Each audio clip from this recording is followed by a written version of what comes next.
Hello, it's Tony Cox here from Great British Outdoor Fires. Over the next few minutes, I'm just going to show you what you can expect if you order a replacement or order castors, for a set of castors from us. What I have here on the fire pit, and you'll notice the fire pit, I've already removed the meshes, the ash pan, and the grate, and I've turned it upside down. If you do this, you obviously if it's been used, you might want to clean it out a bit and put it on something like cardboard or a rug or a mat, just to protect the surface from the fire pit, and also to protect the fire pit from the surface if you don't want to get it scratched, especially if you've had it powder coated. So the tools that we are going to need are a 10mm spanner or socket set. You'll need a 17mm spanner or socket set. I've got a spanner here. And then you'll need a wide format flat screwdriver, I'd say about 6 to 8mm wide. You could also use a chisel. I'll show you why we need that in a moment. On the floor here, what you can see here is what you will get in your kit of castors. So you'll have 4 wheels, obviously. Each wheel has an axle and nut assembly. You will have 2 braked castors, castor bodies, and you'll have 2 swivel castor bodies. The brakes and swivels are to prevent it rolling as well as twisting. And then you'll also have 2 washers per caster foot. So back up here to the fire pit, which is upside down, obviously, because we're fitting them on the feet. Your fire pit should have come with these bolts already inserted, which are for leveling your fire pit if you don't have castors, and it's also going to double as our caster bolt to fix the caster. This should take, I think, between, I say 8 to 12 minutes, I'm going to predict. I'm going to do it in real time and then edit it later if need be, just to shorten it. But just want to show you this to give you a bit of a video aid to accompany the written instructions. So I've just, while I've been talking there, I've just removed the 4 existing bolts from that. And now I'm going to fit the braked caster bodies. We put these on the rear of the fire pit, and we put the 2 swivel at the front. Obviously the front is what has the ash pan aperture. So what we're going to do now, we're going to take the bolt that we took out of the leg, and we're going to fit 2 of these washers which come. They're 10mm lock washers, split washers they call them, and we're going to fit the 2 washers onto the bolt, and then we're going to put that into the caster from the bottom like that.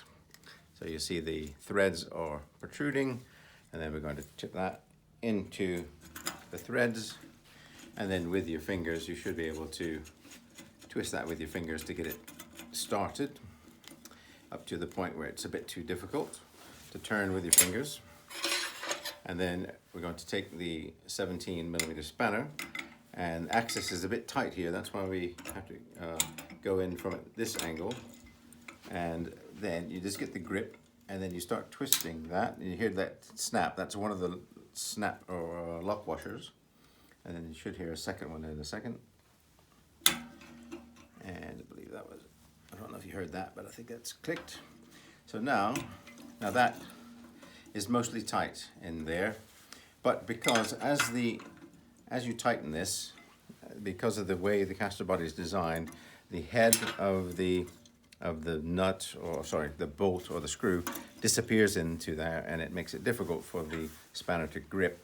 That's why we use a flat edged like this, and then you just stick that in there, and you just give it a bit of torque, clockwise direction, just to give it maybe a quarter turn or a half turn, just to make sure that is really snug and secure. If you just grab your fingers and try to grab around the round bit that's in contact with the bottom of the foot, you can feel that it's not twisting. So that is actually tight now. So I'm just going to repeat that for the next, for the other brakes caster. Again, the 2 washers onto the M10 25mm machine screw, or bolt as we can call it sometimes. Again, I'll just repeat that. It goes in like that, down into the threads. Tighten it with your fingers up until you can't do it anymore. And then get your spanner, and then just twist that around until it disappears into the body of the castor where you can't reach it.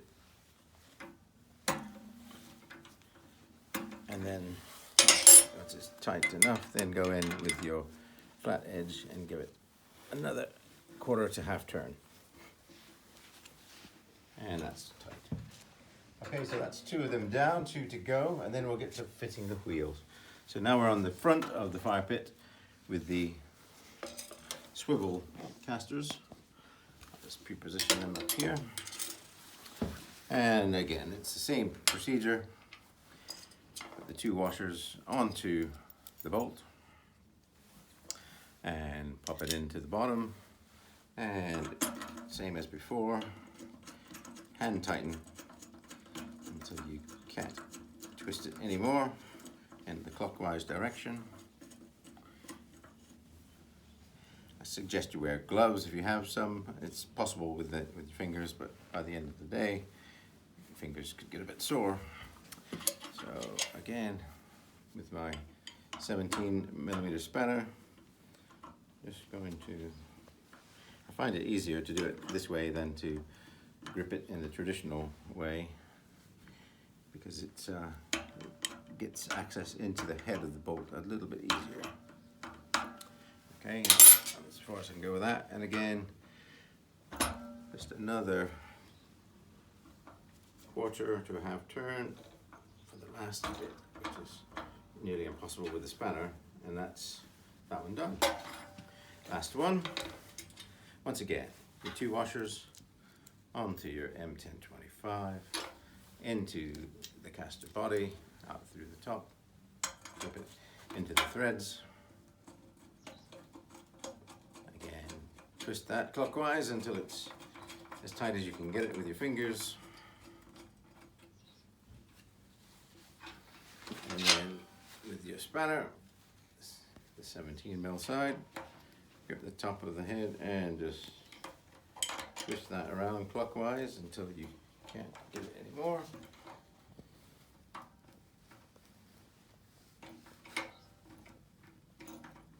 That's about there. And the last quarter to half twist with your wedge. This is basically a wedge. You can use a chisel, any sort of large implement that you can get in there just to tighten it. It's for the last. So now we have the castor bodies all fitted. Again, 2 swivel, 2 brakes at the back, 2 swivel at the front. Now we're just going to fit our wheels.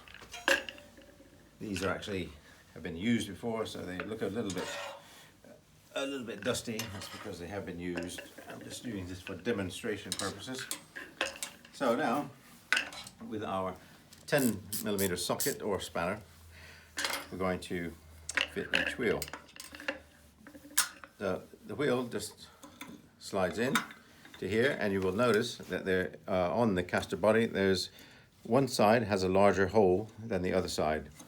So you want to, and that is because this is an axle sort of bolt, and it only goes in through the large side first. So we fit the wheel in, hold it in place, line up the center, fit that in, slide it in, and then take the nut and just twist that hand tight. And once it's hand tight, take your socket set or spanner, give it a few little more twists until it's tight. I had it backwards, obviously. You need to fix it in the clockwise direction, which I hadn't done. I was wondering why it didn't work. 3 or 4 of these little ratchet, and then that is nice and tight. The nature of it allows it to be tight but still spin. We'll repeat that another 3 times. Again, just fit your wheel, line up the axle with the holes on the body, slide it in from the larger side, And then the nut goes onto the small hole side, hand tight, and a few turns with the socket to tighten it. And there we are, 2 to go. And once again, wheel in, line up the holes, enter from the large hole side, through the axle, through the center of the wheel, and the axle protrudes on the side of the small, hand tight, grab the socket set, give it a few twists to tighten. That's good, last one. Again, drop the wheel in, line up the axle with the holes. Again, the axle goes in from the large hole side, and the nut goes on the other side. Hand tighten, and a couple of goes with the ratchet, and that's it, done. So now we're done with that. We just need to right it, and I'll show you a little trick to help you right this in a safe manner. I'll put the tools to the side. What I do now is I turn the 2 braked castors to so that the braking mechanism, which is in between my thumb and forefingers, and I bring that to the inside so it's not protruding, and then I push that up, which is the same simulation that you would if you were on the ground and stepping on that with your foot. So click that up. That then locks them from swiveling, and it locks them so they don't turn.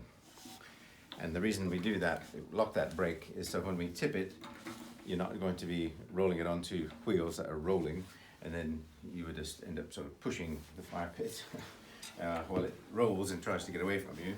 So now I'm going to rotate this again. That's nice. Make sure and just roll it onto its side, and then lift it up. Line for your back, lifting with your legs, and then tilt it onto the ground, and there we have it. And now you can unflick the brakes off by lifting the braking mechanism, and now you can see fire pit's easy to move about, get it to where you want it to be, and then I tend to then just try to push them in the middle.